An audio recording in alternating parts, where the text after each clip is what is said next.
आई मला दे ना शेवग्याची भाजी असे शब्द जरी कानी पडले तरी जुन्या पिढीतील लोकांच्या डोळ्यात चटकन अश्रू आल्याशिवाय राहत नाही. आईच्या हातची शेवग्याची भाजी खाण्याचा आनंद काही आगळा वेगळाच होता असं म्हणावं लागेल. कोकणातील असे घर नव्हते जिथे घराशेजारी शेवग्याचे झाड नसेल. पण आजचे चित्र वेगळे आहे. शेवगाच दुर्मिळ झाला आहे.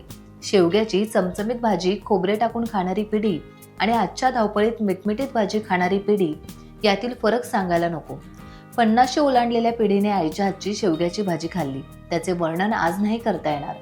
शेवग्याच्या पानांची भाजी खोबरे टाकून किती चविष्ट लागते आणि ती किती उपयुक्त आहे हे आजी आजोबा सांगायचे. शेवग्याच्या शेंगा रस्सा बनवून खाण्यात किती पौष्टिकता आहे हे डॉक्टरच सांगतात. ग्रामीण भागात आजही शेवग्याची भाजी कोलिम टाकून बनवण्याची प्रथा आहे.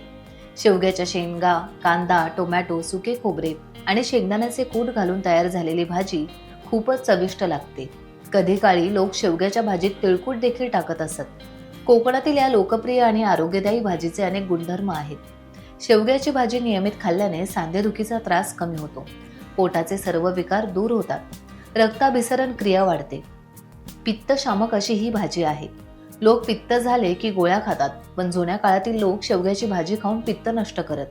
सर्दी, खोकला आजचा आजार आहे, मात्र या साऱ्यांवर उपाय भरपूर कॅल्शियम देणारी शेवग्याची भाजी आहे.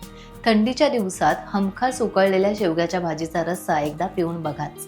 टाइम्स डिजिटलला लाईक करा, शेअर करा, सबस्क्राईब करा आणि बेल आयकॉन दाबायला विसरू नका. Times digital.